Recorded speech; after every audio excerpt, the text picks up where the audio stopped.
Okay, so we just had just to think about where we are in the story. We just had we left Egypt. We received the Torah. In other words, the revelation at Sinai, the Ten Commandments, the revelation at Sinai, and then we have the parsha last week, the parsha of Mishpatim of the civil law that was communicated to Moses. And now we have four portions from here to the end of the book. We have four portions that discuss the commandment to build a temple, a house for God, a mikdash, a sanctuary, call it what you want. In middle of those four portions is another portion that talks about the story of the golden calf and the shattering of the tablets and receiving the second tablets. So it's not exactly clear when this mitzvah was communicated. Um, or when it actually happened, before the golden calf, after the golden calf, that is a three-way disagreement, which I don't want to get into right now. There are ramifications for this disagreement, but suffice it to say, for the purpose of our discussion, we received the Torah, there was Sinai, there was revelation, and now comes the second step. What's the next step? Build a home for God. If you think about it, in a way, the sages teach, if you want to get a little romantic, and you have to excuse me for being a little romantic, because tonight is our anniversary, Hani and I, so I'm thinking a little bit about wedding. So the sages say that the Sinai was like the marriage between God and the Jewish people. B'yom chatunato ze matan Torah. The day of our wedding with God is the giving of the Torah. So the giving of the Torah is the chuppah. What happens after the chuppah? So today people want to go on a honeymoon. I don't know if they went on a honeymoon then, but the next thing is you have to build a house. You have to move in together. So in a way, after the wedding comes the home. So now we're building the home. That's really what we're doing now for the next four portions. Now you could ask, why is every detail important? Why is the Torah in a way elaborate upon this story more than any other story? Everything is repeated multiple times. So that we have to unpack slowly but surely. But for now, we begin with the nutshell, as is the custom. Here we go. Okay, Terumah in a nutshell. What does the name of the parsha mean? Terumah means to literally it means to lift up, but it also means to give, like a gift. Okay. The name of the parsha Truma means offering. Well, it could be offering, but it's also laharim, to lift up, to offer. Okay, and it's found in Exodus chapter 25, verse 2. The people of Israel are called upon to contribute 13 materials: gold, silver, and copper, blue, blue, blue, purple, and red-dyed wool. So these are different types of wool, four different colors of wool: flax, goat hair, animal skins, wood, olive oil, spices, and gems, out of which God says to Moses, they shall make for me a sanctuary, and I shall dwell amidst them, or in them. Amidst is a translation. Bitocham is in them. So we have the list of the 13 items, and then the general commandment: make a sanctuary, make a mikdash. Mikdash comes from the word kodesh, holy, a holy place, and I will dwell in them. On the summit of Mount Sinai, Moses is given detail. Okay, this is commentary already. Let's assume it's on the summit of Mount Sinai. Okay, fine. Depends who you ask. On the summit of Mount Sinai, Moses is given the detailed instructions on how to construct this dwelling for God so that it should be, actually, take that back. It was on the summit of Mount Sinai. The question is when, but it was on the summit of Mount Sinai. I take that back. Okay. On the summit of Mount Sinai, Moses is given detailed instructions on how to construct this dwelling for God so that it could be readily dismantled, transported, and reassembled as the people journeyed in the desert. So there's going to be a temple in Jerusalem eventually, and in a way, the temple in Jerusalem reflects the main themes, the main parts of the temple, or the portable temple, movable temple that they built in the desert. Of course, the difference is that in the desert, it has to be transportable. Okay. What do we have in the temple? In the sanctuary's inner chamber, behind an artistically woven curtain, was the ark containing the tablets of the testimony engraved with the Ten Commandments. So in a way, that's the first thing we read about. That we'll see in a minute. The first thing we read about is the ark. And the ark is the place where the Ten Commandments were placed. On the ark's cover stood two winged cherubim hammered out of pure gold. Cherubim is like angels or young children, but they had wings, so they're like young angels. You can talk about that. Hammered out pure gold. In the outer chamber stood the seven-branched menorah and the table upon which the showbread was arranged. So essentially, you have two rooms. You have the inner room, that's the ark and the cherubim on top of the ark, the angels on top of the two figures on top of the ark. Outer room, you have, so far we read about the menorah and we read about the table with bread. There were other items, one more item in the outer room. We're not going to read about that till next week. The sanctuary's three walls were fitted together with from 48 upright wooden boards, each of which was overlaid with gold and held up by a pair of silver foundation sockets. The roof was formed of three layers of coverings. A, there were tapestries of multicolored wool and linen. B, there was a covering made of goat hair. And C, a covering of ram and tachash skin. Across the front of the sanctuary was an embroidered screen held up by five posts. Surrounding the sanctuary and the copper plated altar which fronted it was an enclosure of linen hangings supported by 16 wooden posts with silver hooks and trimmings and reinforced by copper stakes. So in other words, you have a structure made of wood beams covered with wool and linen and animal skin, wool and animal skin. And that was the sort of the covered space. And that had two rooms, the inner room and the outer room, which we discussed. In addition, you had a courtyard. You had a fence around, a linen fence around this courtyard, and there was an altar outside the courtyard. So you end up with having like three distinct spaces in this temple. And like I said, if you want to know exactly how to build it, the Torah goes into great detail, giving us the exact dimensions and the exact details of exactly how this thing is supposed to look. If we want to see some pictures, because why not? Let's see if we can find some pictures. Exodus, no. Um,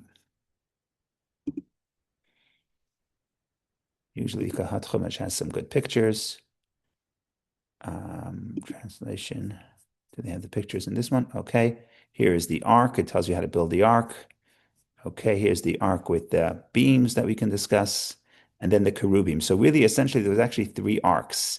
It says you have to make an ark, but it's really three arcs because it says that there was an ark and it was plated with gold on the inside and the outside. The ark was made of wood, plated with gold on the inside or outside. So you end up with one box of wood outside where it was placed in a box of gold, and within it was a box of gold. So it was all touching. So it was basically one box of wood plated with gold and silver, with gold on the inside and outside. And this is a rendering of the cherubim. I can't guarantee you they looked exactly like this, but we know that we assume the word cherub means young child or child, and it says clearly that they have wings.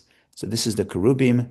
What else? This is the table. You have the gold table on top of the table with the loaves of bread and the ways to hold the loaf of bread. The end product looked like this, figure 9. You have a table with the bread. The bread was arranged in a very interesting baked in an interesting way. You could see through it. But this is the table with the bread. What else do we have? We have the menorah and the vessels of the menorah. And then we start talking about the coverings, the various coverings and how they connect. This would be the beams. This would be the beams as they are covered. This would be, again, coverings. And these are the actual beams. So you have a beam, and then you have the sockets for the beam. Each beam there's two sockets for each beam. And then they would connect it on top. And what else do we have that's interesting? The curtains. Is there a final rendering? So this is again the inner room, the outer room. The inner room was just the ark. The outer room had the table and the menorah. And what else is interesting? This is the altar that was in the courtyard. Wonderful. With a ramp in the courtyard. We have a final picture, please. Final picture. Yeah, this is the final picture. So this is the actual tabernacle, inner room, outer room. This is these two spaces were covered, and then everything else around the courtyard was open to the sky. And this is the altar that they would bring the offerings on outside of the tent of meeting. So this is the story in short. I hope the pictures were nice. And now, of course, the question is, what exactly does this mean? Why does God need a home? What does every detail symbolize? And here we can talk about this literally forever because people have been thinking about this for a long time, not just the actual physical construction of the space, but also what it represents and what the meaning is. If anybody wants to comment about building a home or about design or anything else, please do. Otherwise, we start getting into the details. Chaim, Chaim. Okay, Rabbi Darren, I have to start with Rabbi Darren's email from last Friday. If you haven't seen it, you can go look at it. And over there, I think I remember what he said. And there he says something very interesting because the obvious question is why does the Torah spend so many details, spend so much attention about the details of the home? And I think his point was he was writing about the marriage of Tim. He was saying that in a way, when you build a home, every detail matters. And that's just a practical thing. And you say people get carried away. Maybe they don't. Maybe it's deep rooted within the person to care about how the home looks and find the significance in the home, and everything in the home has to be meaningful. So that's just a way to think about this, that this applies in our relationship with God is also reflected in the way in our human psyche.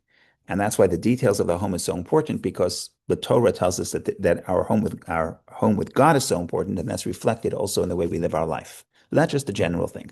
But let's jump right in and let's go to the opening statement. And we want to make some big points before we get to the details. And the big points is as follows. Here's a very strange opening to this parsha. I'm looking at what chapter is this? Exodus chapter 25, verse 1. And if you want to look at the art scroll, um, that would be page 445. Okay, what do we read? Remember, you already read the nutshell, but let's assume you didn't read anything. You don't know anything. This is the first time you're reading the Torah. So you're in suspense. You have no idea what's coming. Think about this. You read about the giving of the Torah. You read about the great revelation at Sinai. You read about the civil law. What's next? Maybe we're going to Israel tomorrow. Who knows what's happening? We have no idea what's coming. And then the surprise comes. What's the surprise? I'm only saying surprise because we don't know what's coming. So let's hear what God says, and let's blank out everything we know, and then we'll see if this is my point is going to be that the way God says this doesn't seem strange. Once you put yourself in the shoes of people listening to this for the first time, then you may be tempted to change the order. What do I mean? So let's read. The Lord spoke to Moses, saying, Speak to the children of Israel and have them take for me an offering. From every person whose heart inspires them to generosity, you shall take my offering. Okay, everyone should donate. Very nice. And this is the offering that you shall take from them: gold, silver, and copper, blue, purple, and crimson wool. We go on and on and on. And this goes all the way from verse 2 to verse 7. Verse 7, the verse says as follows: And they shall make me a sanctuary, and I will dwell in their midst. In other words, I want a home. According to all that I show you, the pattern of the Mishkan and the pattern of all its vessels, and so shall you do. Okay. What is strange about this organization? You would think, or I would think, or somebody may think, the logical thing is the first thing the Torah should say is God tells the people, please make a home. Please build a house.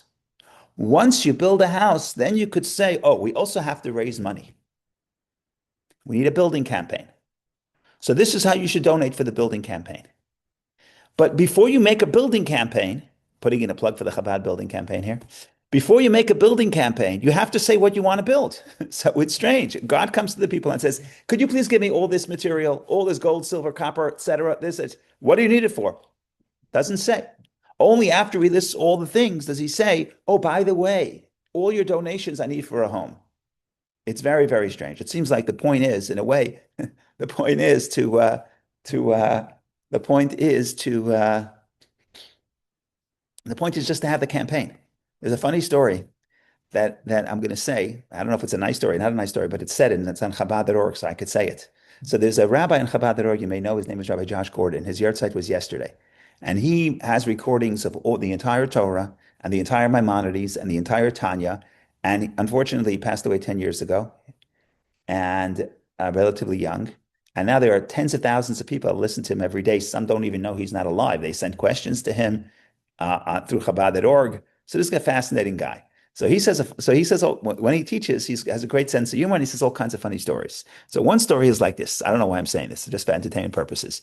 One story is like this. Someone comes there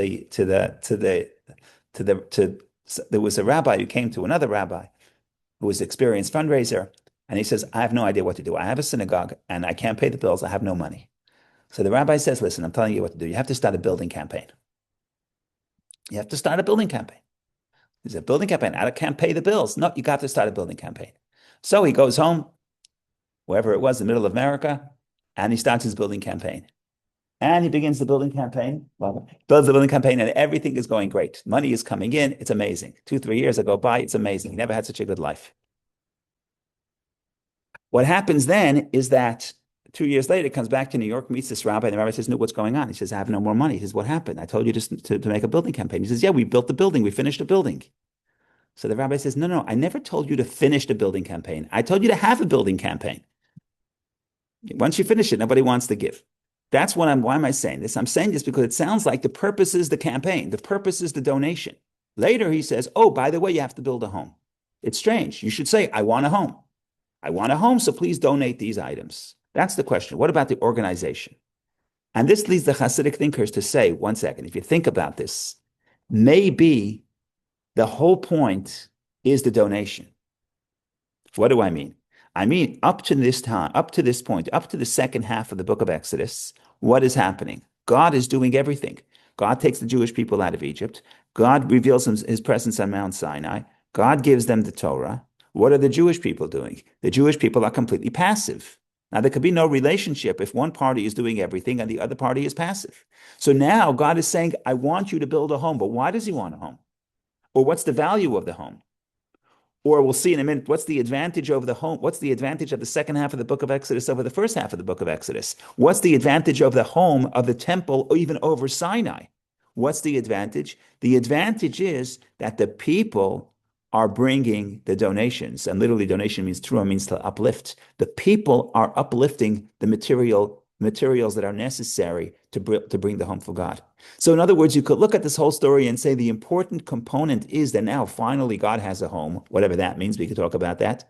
Or you could look at it as now finally the people are invested in the relationship. Finally, the people are doing something to invite God into their life. And if that's the point, then the most important thing is the donation. The most important thing is the people are taking action. What the donation is going for is also very important, but it's secondary. So that's the Hasidic interpretation. And that's why the name of the Parsha is not Mishkan, it's not home for God, it's not sanctuary. No, the name of the Parsha is Terumah, which means to uplift, to donate. Now, we talked about this in the past. I don't want to keep saying this, but the pattern that you always find is that whenever holiness is superimposed from the top, from God's perspective, that holiness does not last. The examples are many, but the most interesting example, one of the most interesting examples that continue till this very day is the contrast between Sinai and then the Temple Mountain in Jerusalem. So when you talk about Sinai, Sinai is in a way the most pivotal event of Jewish history. And yet we have no idea where Mount Sinai is. Why don't we know? The short answer is because nobody cares. Why does nobody care? Because the Mount Sinai is not holy. Yes, at that point, 3,300 years ago, it was very important. That was the location that God came down and gave us the Torah. But we're not into history. We're living the present. We're not living the past. So Mount Sinai is no longer holy. In fact, I think we talked about it, that God says right away, the first thing God says when he tells Moshe, nobody should climb the mountain because the mountain is holy. The first thing he says, by the way, after I sound the shofar, after the ceremony is over, anybody could/should climb the mountain. So in other words, by design, the revelation at Sinai ensures that because the revelation is top down, it limits the holiness. The holiness is only temporary. In contrast, you talk about the holy temple, the site of the holy temple in Jerusalem. So there was no temple there for almost 2,000 years. It's been destroyed 2,000 years ago. And yet it's the holiest place of Judaism. Why? Because that's the place that the Jewish people built a home for God. Yes, but so much time passed and the temple is gone. No, because the space is holy. The place is holy because the place was permeated with holiness. So I ask you, why is it that when God comes down at Sinai, the place is not permeated with holiness? When the people build a home for God, then it is permeated with holiness. The answer is very simple. It's not superimposed from above. We are part of the material of the physical world. We are physical. When we elevate it, that means it's coming from our perspective. Then it's meaningful. Then the holiness is internalized. So this, in a way, you want to think about the Parsha, the first half of the book and the second half of the book. The first half of the book is very exciting, much more drama. But in a way, it's all top down. And in a way, we're going to see in a minute, unfortunately, we're going to see very soon the shortcomings of a top-down model. Another idea is God gives us the Ten Commandments. 40 days later, we're sinning. It doesn't have a lasting effect because the people are not involved. You can give a speech to your child, to your student. Nobody's listening. If they listen, then nobody's internalizing. If you want people to internalize, you have to allow them and give them space that they have to build and they have to contribute and they have to be involved in the process. When you do so, then the holiness lasts. So, in a way, the quote unquote boring half of the book is really telling you that's the part that's more important because that's the part where you are, the people themselves are contributing and participating in this relationship. And it's not one-sided and it's not top-down. So that is an introduction to this parsha, but the next four parshas, and that's just the detail of why we would begin to focus. The Torah begins not by telling you what the purpose of the donation is, because that would maybe distract you and say God really needs a home. He has to hire a contractor, so he hires us to be his contractors. But really, what he needs is a home. Yes, but what is the purpose of the home? The purpose of the home is that there's a relationship in the home. How does the relationship happen? Because the people are involved in constructing the figurative home, the literal home, but also, just as important, the figurative home. So that is introduction to the next couple of weeks. So it took us a few minutes, but it's still important. We also have to point out the concept that the sages teach. It's not exactly clear who said it first, but it becomes a pillar of Hasidic thought. It's not even exactly sure who said it, but the point is this. The point is, if you look at verse 8, and they shall make a sanctuary, v'asu li mikdash, and they shall make a sanctuary, and I will dwell, they translate here, in their midst. I don't know what in their midst means. Bitocham is in them. They make for me a sanctuary, and I will dwell in their midst. Bitocham, in them. In them is in the plural. Now the question is, why is in them in the plural? Because you perhaps would expect that it should say, make for me a sanctuary and I will dwell in it. Why it? Because we're talking about a specific building, a specific structure in a specific place. So why do we start by saying, make for me a sanctuary, which is an individual spot, an individual home, and yet we continue to say, and I will dwell in them. You could say them as the collective Jewish people, but you could have said in it. So this leads the sages to say a beautiful statement. I will dwell in them means within every individual. In other words, the structure, the temple, when you build the temple is just a symbol for what's really happening within the soul of every person. But really, within every person, there is a figurative temple and a figurative ark and a figurative menorah and a figurative table, etc., etc., etc. The point is that this opens up another whole way of thinking about these portions, that everything we read about, we have to think about, yes, there's a practical structure that they were commanded to build and which they built, and later on they built similar structures in Israel and in a few places until they settled in Jerusalem. But there's also the question of how does this apply to the structure, to the figurative structure that we're supposed to build within our soul, within every individual, because this applies to every individual. And that creates another, like I said, this creates another whole way of interpretation that goes back a very long time. And we think about what are all these details and what is their significance to our life. So that is another introduction. Now we're sort of ready to go to either start or do a few more introductions, depending on what you want to do. Go ahead, Vicky, please. Thank you, Rabbi. Thank you for the introductions. Every year we think about it a little differently. And this year I was thinking, by giving the donations, did they already started building the home in them, in each person? That's part of the process. The donation, you're saying the donation is part of the process. Yeah, the general willingness to give. General willingness to give is the foundation. Then the question is, what are you giving to, and what are you doing, and how are you introducing these concepts into your life? So these are details. But the general idea that a person wants to give or has to give is the foundation, right? You say, I want to be in a relationship. What's the most important thing? The most important thing is to realize that it's going beyond myself. Not everyone in a relationship realizes that. That's a separate problem. But the point here is that before you talk about the specifics, what are we going to do? Are we going to go to eat dinner? Are we going to go drink coffee? Are we going to do this, that, the other? The foundational point is I'm giving of myself. I'm going beyond myself. So that I think that's the foundation. Thank you. Okay. Let's go back to one more verse, one more introduction. Not really, I'm not sure if this is an introduction because Vicky is saying that the process of giving is part of the structure. So maybe it's not an introduction. Maybe it is. You'll tell me later what you think. Okay. What am I going to say? There's a remember, every word, when you read the Torah, every word and every nuance has to be analyzed. Not always do we have the time to analyze every nuance, but every nuance really could and should be analyzed. And this would be case in point, where one nuance where you could miss the whole point, but there's a lot in every nuance. Here's a sample. Okay. Um, this is a very interesting thing. We'll go back to verse 2. We're going backward. That's fine. Speak to the children of Israel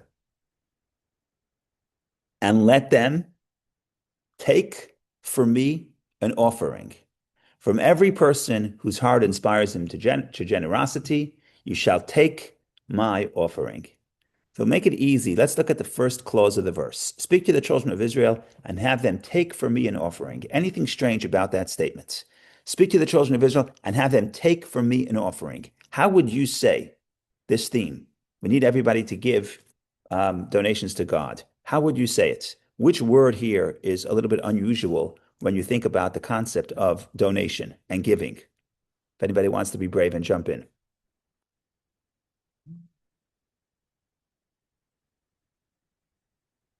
So this comes from a great Kabbalist in Tzfat, the Alshich, who lived with the Arizal, with all the great Kabbalists in the 16th century in the hills of Tzfat.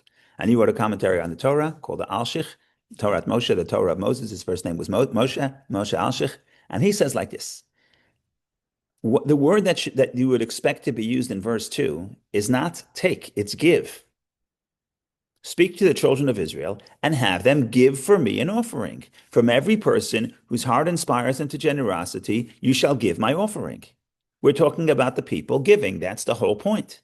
So if the point is if the point is that we're giving, why does the Torah not once but twice in verse 2 say not giving but taking? V'yikhuli truma, take for me an offering. Why take? So this is the Alshich opens up this concept, which is not his idea. It's written before a little bit in general terms. That the question is, we look at the giver and the recipient, and we think that the giver is giving and the recipient is receiving. And we have a sort of this hierarchy of the giver is giving and the recipient is receiving. But the reality is that it's much more complex than that. And the way the Talmud says it, more than the calf wants to nurse, the cow wants to give milk. In other words, or other ways to say it, more than the homeowner does for the poor by giving charity, the poor does for the homeowner. Right? So in any relationship, you have a giver or a recipient, but in a way, the recipient is doing much more to the giver. Why? I'm listening. I'm listening. I'm giving you the opportunity to give. If you want to apply it to this little group here. So I'm sitting here, I'm talking. You're doing much more for me than I'm doing for you. Because if you weren't listening, I wouldn't be talking. Right? And if we weren't talking, I wouldn't have to prepare. If I wouldn't have to prepare, I would still be ignorant. So the point of the matter is, you say who's giving and who's receiving. So on the surface, the giver is giving and the recipient is receiving. But the reality is that in many cases, it's the opposite is true. The person receiving is opening themselves up to be vulnerable, and that's the greatest gift that they can give to the giver.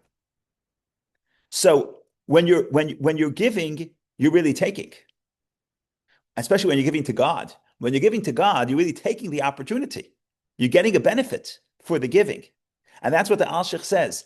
We're not going to say, God is coming to the people and say, please give me. God is the needy one, and we're going to give the God. The opposite is true. By God giving us an opportunity to give, he's really giving us an opportunity to take. That we're taking the opportunity to be able to give to God, because giving to God is the greatest thing we can do. I'm just thinking about this in terms that we discussed last week or two, because I'm still under the influence of Rabbi Friedman. Rabbi Friedman said, when he was here, many things, but amongst the things he said, and I said it, I think, on Sunday, I think I said it multiple times since then, I'm sorry for repetition, that he said that a person would rather, what did he say? A person would rather be needed than loved. In other words, when I'm loved, I'm receiving your love. But more than loved, I want to be needed. Needed means I want to feel that somebody's giving me the recognition that I have something to give them. And if you tell me that I have something to contribute, that's the greatest gift you can give me. because that's giving me significance. So if that's true between two people in any relationship, it's even more true with Hashem. And that's why when we say God is saying, please give me, no. God is saying, please come and take. Please come and take the opportunity to have significance, to have transcendence, to go beyond yourself, to go beyond the physical, and to connect to something spiritual and something everlasting. So it's true for relationships with other people, how much more so with the relationship with God. When we think we're contributing, we're really taking. We're taking the opportunity to be able to give, to be able to be significant, to be able to be heard, and to be able to feel that we are needed, because we are needed. But we're only needed because God makes himself vulnerable and says he needs us. And that's the greatest gift that we take. Not that we give, but that we take. So that's another introduction. But I said it this year because I don't think I said it in past years. So I have to add something new every year, at least a little bit. Otherwise, you say, I heard this all last year. So that's some new spices for this year.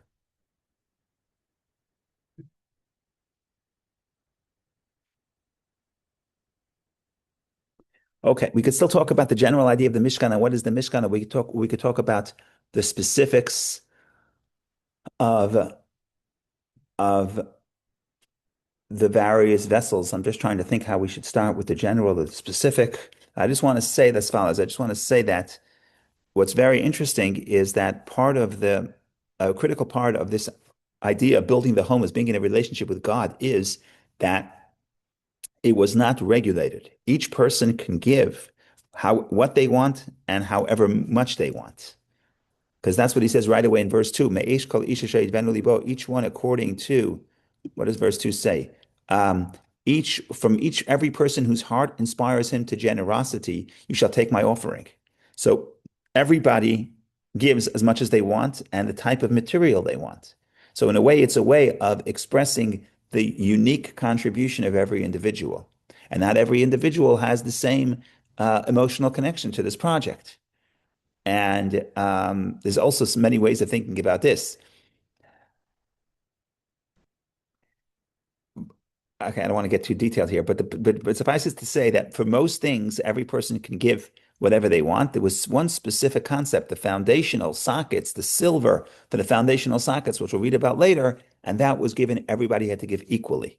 Everybody gave a half coin, and that was taken for the a half coin of silver, and that was taken for the silver for the foundational sockets. So, in other words, but in the foundation, we're all the same.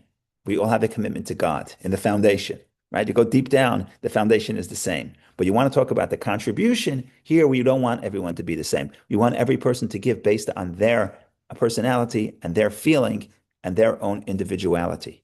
Because again, this goes back to what we discussed on Sunday, that in Judaism, we talk about the collective and what we have in common, but we also talk about the individual and the differences between people and the unique contribution that each person would give.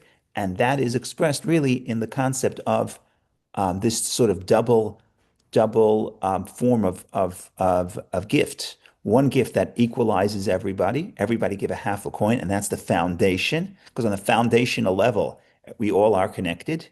But then there's the actual construction of the actual building, what's above the surface, and then every person is different, and every person gives based on their emotional state and what they want to do and their own contribution. So both those elements are true in our relationship with God, and therefore expressed also in the actual literal building of the temple. Okay, let's move forward a little bit, and we're going to go to the concept of the first vessel that with the first piece of furniture that we read about is the ark. Now, there's another whole discussion of why we're starting with the furniture, right? That's another question, right? If someone says, I want to build a home, you say, what do you want in your home? Well, I want the couch to be this size. I mean, in a way, that's ridiculous. You first talk about the building and then talk about the furniture. But here it's clear that the purpose of, right? I'm not a designer, but there's this theory of I forget what it's called, form follows function or something like that. That you first figure out what does the person really want to do in the home, and that is going to affect the type of home you design, right? I think that's what it's called. Form follows function, something like that. So you want to ask yourself, what's the most important part of the temple? And that itself is debatable. We could talk about that debate. That's a debate between Maimonides and Nachmanides. Then we have to see if it's a real debate or they're talking about two different angles. But on a simple level, I think Nachmanides seems to be right. The most important element of the temple would be the ark. And that's why the ark is discussed first, the ark of the covenant. That's where God gives us the Ten Commandments. The temple, in a way, is a place to house the ark. In other words, the ark houses the Ten Commandments. And what houses the ark? The temple houses the ark. So the first thing we're going to talk about is the ark. Now, when you talk about the ark, we'll read a little bit about the ark, but you also have to think about if you really want to understand what is the function of the ark and what's the symbolism of the ark, you have to say, where in the temple is the ark going to be placed? Well, we have the advantage we already know. So we're going to take a little from this week, from next week, and we'll get the feeling. In other words, to get the true picture about what's really happening here, you also have to read the detailed description, which is how each vessel is introduced, and later how the temple is introduced. But if you get the bird's eye, that will help as well. So I'm going to try to demonstrate that. So we'll read a few verses about the ark, and then the ark's covering, and then we can discuss it. So the first thing he reads is like this: They shall make an ark of acacia wood, 2.5 cubits its length, a cubit and a half its width, and a cubit and a half its height. You shall overlay it with pure gold from inside and from outside. You shall overlay it, and you shall make upon it a golden crown all around. And then you shall cast 4 golden rings for it. You shall place them upon its 4 corners, 2 rings on one side, 2 rings on another side. You shall make poles of acacia wood, all good things. We read about this. And then in verse 16, and you shall place into the ark of testimony, the testimony which I will give you. So this is an indicator that God did not give us the Ten Commandments yet. In other words, God spoke the Ten Commandments at Sinai, but then he told Moshe about the temple the first 40 days when he was in the mountain, but but Moshe didn't descend from the mountain yet. So he didn't actually get the stones. The stones he got at the end of the 40 days. And then he broke them. So far he didn't get the testimony yet. But he says you're going to place in the ark, you're going to place the testimony which I will give you. That's verse 16. Then you have verse 17. What is the 17? And you shall make an ark cover of pure gold. Now, kaporet is not necessarily an ark cover. That's an English translation. It may be a nice translation, but it's not what the word says. It's an English commentary. Let's see what the Art Scroll says. And verse 17 says the ark, you should make a cover of pure gold. Kaporet means a cover. Maybe yeah, maybe no. I have no idea. Rashi says it's a cover, but I don't know that Rashi is saying that the word kaporet means cover. I don't think Rashi is saying that. Either way, and you have here is interesting. So you have the cover is the same size, 2.5 cubits its length, a cubit and a half its width. And you shall make 2 golden cherubim. You shall make them of hammered work from 2 ends of the ark cover. He describes them.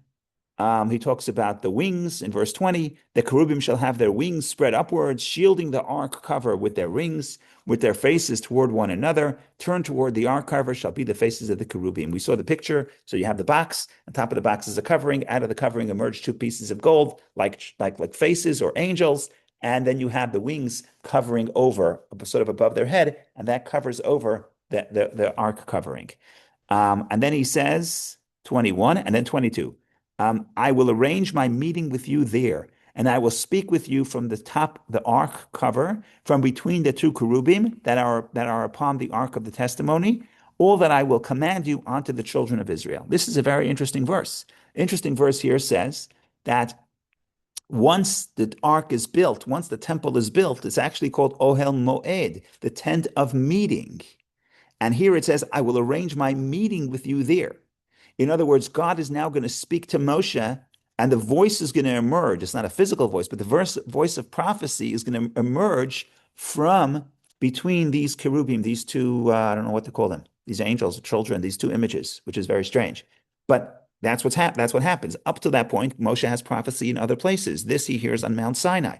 Once the temple is built, when Moshe wanted to hear the word of God, he would go to the temple. And the name in the temple, one of the names in the temple, the probably more common name for the temple in the Torah, in other words, the movable temple, is Ohel Moed, tent of meeting, and it's called tent of meeting because that's where they met, and that's where Moshe would hear the voice of God. He wouldn't go into the Holy of Holies. We'll read about that later. You don't go into the inner chamber only once a year. Aaron goes in once a year, but the voice would sort of emerge from the Holy of Holies, and that's how Moshe heard it.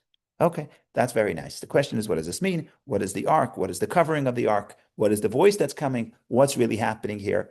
And that's the question. So if anybody wants to share ideas, please go ahead. Otherwise, you'll have to hear me. So there's all kinds of ways of thinking about this. What's clear, what seems to be clear is, okay, let me start like this. We're living in Greenwich and there's every house has to have 7 rooms, 7 bathrooms, and a few bedrooms. And you have a lot of rooms. We have more rooms than we can use. But if you have to really break everything down and say essentially, how many rooms does a person need in a house? Maybe that's a political question. Maybe I can't say that. But let's say, in other words, okay, so I say, how many rooms do you need in the house? Or more generally, how many categories of rooms do you need in the house? If anybody wants to jump in, because we're in America. In Europe, nobody wants a home. People want an apartment. They want a small apartment. They don't want to have to worry about this. But we live in America. We're different. We want large houses. We want a lot of room. But what is the essential features of a home? Or what are the general two categories of a room? If anybody wants to jump in. I mean, sometimes they just want to impress their friends. Okay, impress your friends. That's good. That's good. Take pictures, put it on Instagram. That's Yeah. very good. That's good.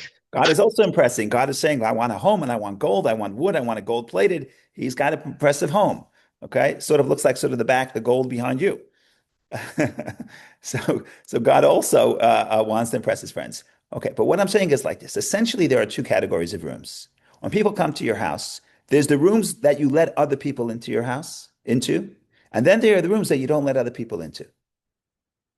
Right? You have the bedroom. You're not going to bring, for the most part, you're not going to bring someone else into your bedroom. Come to your house. I don't want to see your bedroom. Maybe you have a lot of money. Maybe you have a beautiful room and you got the best designer in America and you have a beautiful bedroom, but you don't bring people in your bedroom. Why? Because the bedroom is a place of intimacy. It's not a place for the public.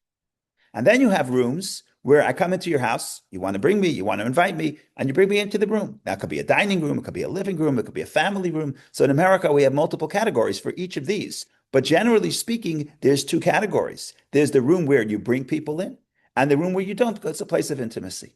Now, if you want to think about the temple of God, the home for God, essentially there are two rooms. Why? Because that's really what a home is. There's the outer chamber.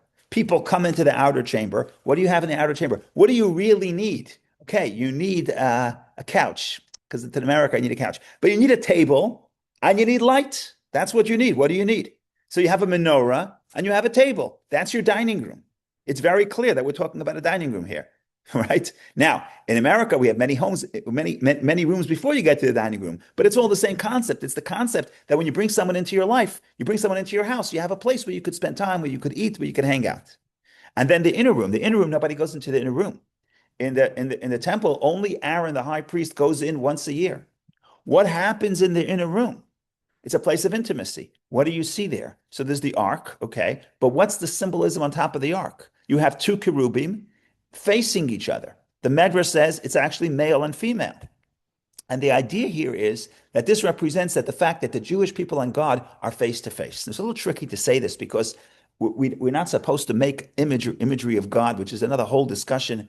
The Medrash says that because the people heard about the cherubim, that's why they went and they made a golden calf. Because if you can make a golden cherub, you can make a golden calf. Who cares? But that's a problem for itself. But what the Torah is telling us, you go to the Holy of Holies, is the place of intimacy between God and the Jewish people.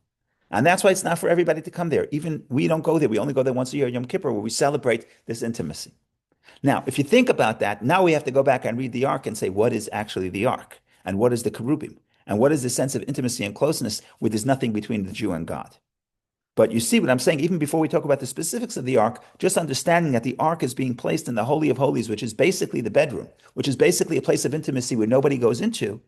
Now you say whatever you're going to say about the ark is you're basically asking in our life, because we have to explain how this applies to the soul, to the human soul, the temple that we build within our soul. Where is the place of intimacy, and how does that place of intimacy look?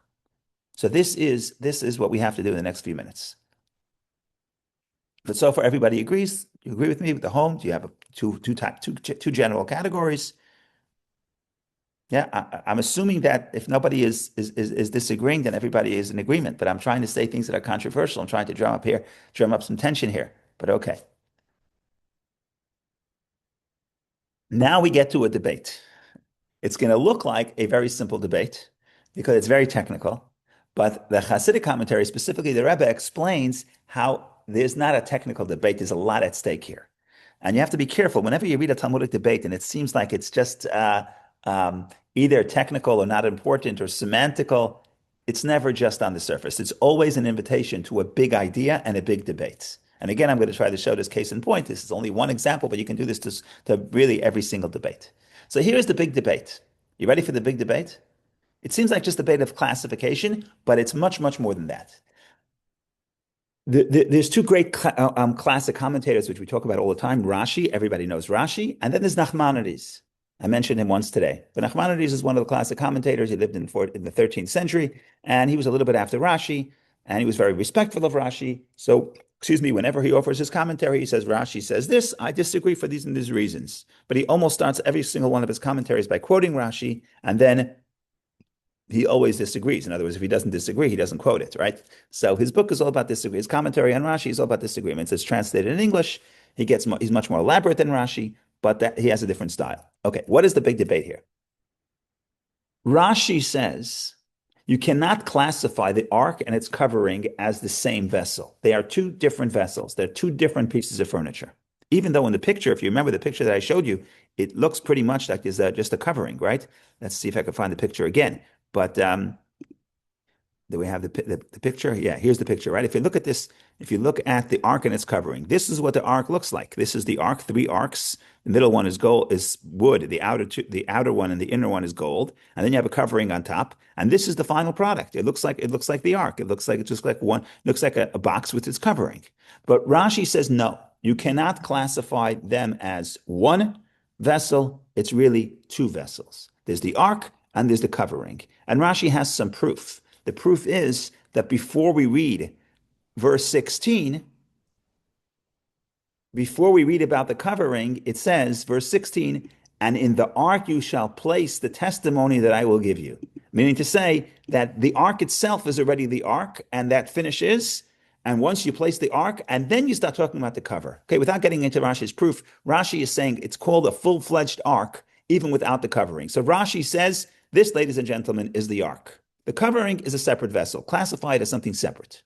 Nachmanides pushes back, and he says, no, that's not what it means. That's not what the verse means. The opposite is true, that you can only refer to it as an ark when it has both the covering and the box. So the covering is actually classified as a covering of the ark, and it's all one vessel. So you say, who cares? Who cares if Rashi is right or Nachmanides is right? It's one vessel, it's 2 vessels. What's at stake? Who cares? But once you go a little bit deeper and you study the Hasidic interpretation, the Rebbe's interpretation, you really see what Rashi is saying, what Nachmanides is saying, and you realize there's a lot at stake. So let's start with Nachmanides. Nachmanides consistently, we'll talk about it probably in the next couple of weeks because we're going to be talking about the tabernacle for the next couple of weeks. Nachmanides consistently says the main feature or the main function of the tabernacle is to be of the temple is to be a home for the Torah, to be a home for the ark. What is the ark? The ark is the place that houses the tablets, and that's literally, but figuratively, it's the place of the Torah. So if you want to build a temple in your life, because we say everyone has to have a temple in their life, because God will dwell within every individual, and you want to build an ark. What does the ark mean? The ark means the Torah. Study Torah, and then you built an ark. Beautiful. What could be more inspirational than that? And Nachmanides continues. What is the covering of the ark, where you have the 2 cherubim facing each other, the intimacy with God and the Jewish people, the intimacy between God and the Jewish people, which is male, female. That's what does God say? God says that's where the voice of God will emerge, meaning the Torah emerges from this intimate conversation between God and the Jewish people. So it's all about intimacy created by the Torah. Because the Torah represents the couple talking to each other. God tells us what he wants. We tell back to God how we understand it. And between this conversation, we get the Torah, the written Torah, the oral Torah. Beautiful. Amazing. That's what Nachmanides says. We can end the class and go home because Nachmanides is a beautiful interpretation and the takeaway is beautiful. Everyone should go home and study Torah because that's where you have intimacy with God. What could be wrong with that? Okay. Rashi says, no. Rashi says it's actually something more deeper. Rashi says, no. The ark is, of course, the intimacy through Torah. Who's arguing with that? And that's why the ark is in the Holy of Holies, because when you study Torah, you have intimacy with God. Wonderful. But there's something, says Rashi, doesn't say it explicitly, but that's what he's alluding to. There's something that's even greater than the Torah. And that's why it's on top of the Torah. There's an intimacy that could be reached that's even more profound than the Torah. A little radical, but that's what Rashi is implying by insisting. Do not think the ark and the covering are one. The ark and the covering are two different vessels, meaning they have two different themes, meaning the intimacy that you see between the two cherubim talking to each other. And that's where the voice of God emerges. That's not the Torah. That's something distinct from the Torah. Nachmanides says, what are you talking about? The Torah is where the unity happens. Okay? So you see that there's a lot at stake here. So what is Rashi saying? How does the Rebbe interpret Rashi? Look at the word. I told you the word kaporet, which is translated as covering simply because there's no other translation. If you really think about what that word means, that word comes from the word kaporet, same letters, kaf peresh, kippur, yom kippur, kaporet, kippur, same exact letters. It means atonement. Reminds us of Yom Kippur. Now we know Yom Kippur is the one day that the high priest goes into Holy of Holies.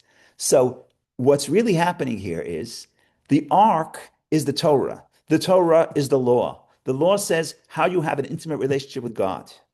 But Rashi says there's something even more profound than that. And what is that? Atonement. What is atonement? Atonement means even when we violate the Torah, God still wants a relationship with us. And that's where forgiveness comes from. Right? You have a contract, even a marital contract, and then there's and the contract says basically, I'm going to treat you with respect, you treat me with respect. That's all logical. That's all Torah. That's all intimacy. It's all fine. But Rashi is saying there's a deeper idea of intimacy. The deeper idea of intimacy is expressed not that we both follow the rules, but that there's atonement.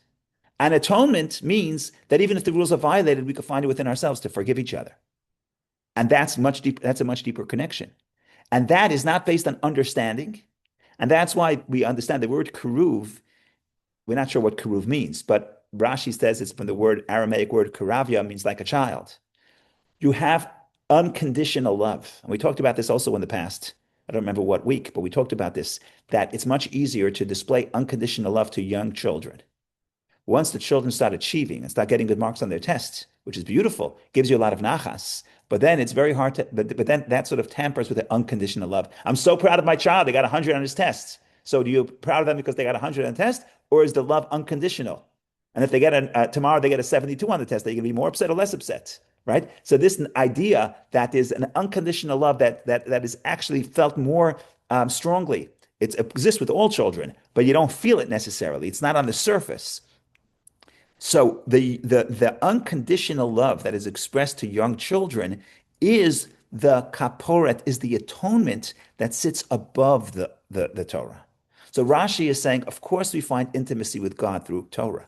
Because when we understand Torah, Hasidism explains it's the greatest unity. There's no such unity where I can grasp your idea. I'm grasping your mind, and you're grasping my mind. That's the greatest intimacy possible. It's not two physical things that are touching each other. It's much closer. We become one if we understand something that's in the same way. So the Torah is where we become one with God. And that's one form of unity. But Rashi is saying there's also the unconditional. And the unconditional is not expressed through Torah, it's expressed through the forgiveness that we experience on Yom Kippur. And that's the true unconditional love that we experience with God. We don't always see it, but it's always there. So the Torah is a level of intimacy, but is even a deeper level of intimacy, which is the unconditional love. And that's at the core of our connection to God, at least according to Rashi. So this is just a little tip of the iceberg, but thank God we have at least 3 more weeks to talk about the tabernacle. So there's a lot more to say. But this is, I hope this was interesting, an introduction, and hopefully an invitation to explore even more. Go ahead, Vicky, please.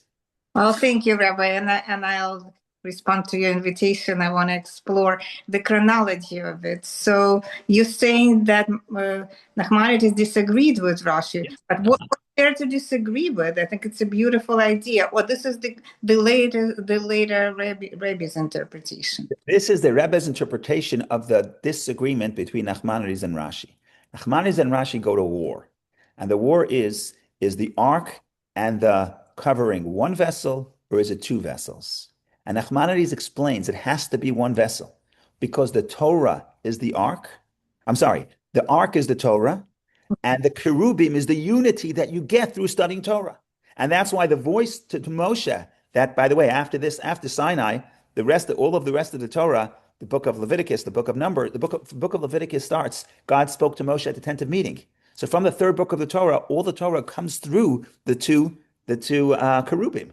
So Nachmanides says a very nice argument. Nachmanides says, what is the kerubim? It's the conversation, it's the talking, it's the intimacy that happens in the conversation between God and the people through the Torah. And Nachmanides is basically saying Torah is where intimacy happens. And that's true. And it's true. And Nachmanides is not arguing with Rashi, but Nachmanides is saying that's not the simple interpretation. The simple interpretation is that the ark is a covering. So he's talking about that dimension of the relationship, the dimension through Torah. The Rebbe is saying that in Rashi, insisting that saying there's something deeper is because there is something deeper. Now, Nachmanides would also agree that atonement is greater than Torah. The question is that the symbolism of the ark? You see what I'm saying? There's always layers. What are you revealing and what are you withholding? Right? There's always layers. So the question is, what is the symbolism of the ark? Nachmanides says it's the intimacy through Torah. Rashi says that's the lower part. Above that is the intimacy of unconditional love, which is expressed in the name of the covering, which is kaporet, which is kapara, which is atonement. And the atonement, in a way, is greater than Torah. How do I know? Because the atonement kicks in when the Torah is violated. So is the Torah our foundational connection to God? Yes, but not really. I mean, there's something deeper than that. And that's teshuvah, that's repentance, and that's atonement. And that goes deeper than Torah. And that's why it applies even when the Torah has been violated. Because even if I don't make my bed, there's still the unconditional love. Right? So I didn't put my glass of my mug in the sink. Okay, that's a violation of the respect. You know it means a lot to me. So how come you can't just put your mug in the sink? Okay, so that's a violation. That's disrespect. It's a violation of the Torah. Okay, but then there's something deeper. That's the unconditional love. That's the forgiveness. Beautiful. So looking from our perspective, from our time, it's the Jewish way of looking at it, which means it's both, and we can it of understanding. Yeah, they both agree they both agree that both of those things exist. The question is, what is the symbolism? What is the Torah symbolizing when the Torah symbolizes the ark? What's the takeaway? When you read this parsha and you read the parsha of the ark, what are you reading about? Are you reading about the intimacy through Torah, or are you reading about the unconditional love? So Rashi says you're reading about both. Nachmanides says you're reading about the Torah. Nachmanides is very Torah-centered. If you press him to the corner and say, does God forgive if you violate the Torah? Of course he would agree. But that's not the story. That's not the main feature. When you build a home, it's not about unconditional love. It's about a place that we both want to be here and we're both contributing. So Nachmanides can make a case for his argument as well. Beautiful. Thank you, Rabbi. Okay. Thank you all. Have a wonderful day. Thank you for joining and have a wonderful weekend. We should see each other in good health and a wonderful month. It's Rosh Chodesh. Wonderful month. Chodesh Tov. Chodesh Tov. Thank you.